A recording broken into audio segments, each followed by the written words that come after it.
अस्सलाम वालेकुम जी, एक नई वीडियो के साथ आपकी खिदमत में आज फिर हाज़िर हूँ और आज का जो ज़रूरी टॉपिक है वो कतर में आने वाले जितने भी ज़ायरीन हैं या विज़िटर हैं उनके लिए एक नई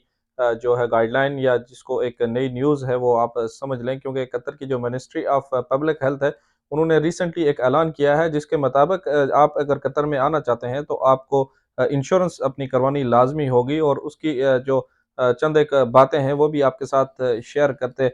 हैं। और कतर की जो वज़ारत सेहत है जनाब,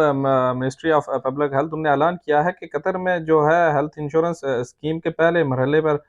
जो अमल दरामद है वो 1 फरवरी 2023 से शुरू होगा, जिसमें रियासत कतर में आने वाले तमाम जो ज़ायरीन या विज़िटर हैं उनको हेल्थ इंश्योरेंस पॉलिसी होना ज़रूरी है। ये रियासत कतर के अंदर जो सेहत की देखभाल की खिदमात के ज़ाब्ते से मुतल्लक 2021 के कानून नंबर 22 के मुताबिक है, जिसमें ये शर्त रखी गई है कि तमाम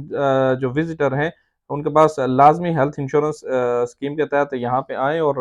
इस स्कीम को मरहलावार लागू किया जाएगा ताकि एक हमवार जो है रोल आउट को यकीनी बनाया जा सके, जिसमें पहला मरहला जो होगा जनाब 1 फरवरी 2023 को रियासत कतर के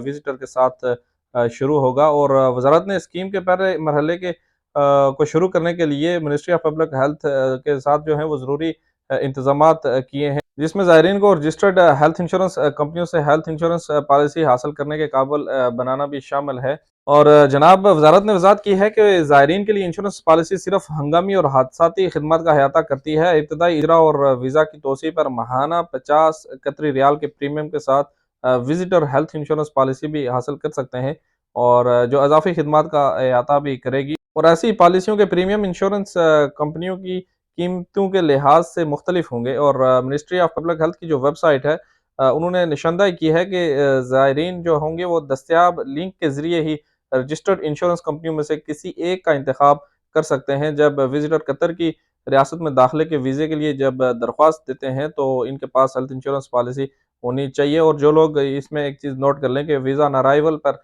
यहाँ पे आके कतर में विज़िट वीज़ा पे आना चाहते हैं, तो उनके लिए बेहतर ये है कि वो जो मिनिस्ट्री ऑफ पब्लिक हेल्थ की जो वेबसाइट है उस पर जस्ट जाएँ और वहाँ से जो इंश्योरेंस का इंतखाब करना है उन्होंने यहाँ पे कतर में आने के लिए, तो वहाँ से अपने लिए इंश्योरेंस करवा के आएँ और जो आपका वीज़ा ऑन अराइवल है, वो आपको एयरपोर्ट पर ही वहाँ पे लगा के वो दे देंगे। अगली न्यूज़ की तरफ जाने से पहले आपसे छोटी-सी रिक्वेस्ट है, अगर आप कतर की न्यूज़ और यहाँ की अपडेट्स और व्लॉग्स वगैरह में इंटरेस्टेड हैं, तो चैनल को सब्सक्राइब करें, वीडियो को लाइक और शेयर करें। और नेक्स्ट हमारे पास जो है वो सऊदीया से न्यूज़ है। और जैसे आपको तस्वीर में नज़र आ रहा है कि कतर के अमीर जनाब शेख तमीम बिन हमद अल तानी, और उन्होंने वहाँ पे फार्मूला कोर दरिया प्रिक्स 2023 जो है एक रेस उसको अटेंड किया है। अल दरिया एक मुकाम है सऊदीया में उसमें, और अल रियाज के शहर के अंदर। और वहाँ पे इनको इनविटेशन जो थी वहाँ के जो हैं क्राउन प्रिंस हैं मोहम्मद बिन सलमान, उनकी तरफ से ये इनविटेशन की गई थी और जिसमें इन्होंने शिरकत की, जिसमें मोहम्मद बिन सलमान हैं और वलीद बिन तलाल भी हैं नज़र आ रहे हैं, और शेख तमीम बिन हमद अल तानी और इस तरह के हाई ऑफिशियल्स इसमें आपको नज़र आए हैं। ये यहाँ तक थी आज की हमारी वीडियो। मिलते हैं कल दूसरी वीडियो में, तब तक अपनी दुआओं में याद रखिएगा और चैनल को सब्सक्राइब करें, वीडियो को लाइक और शेयर करें। अल्लाह हाफ़िज़ और खुदा के पामान।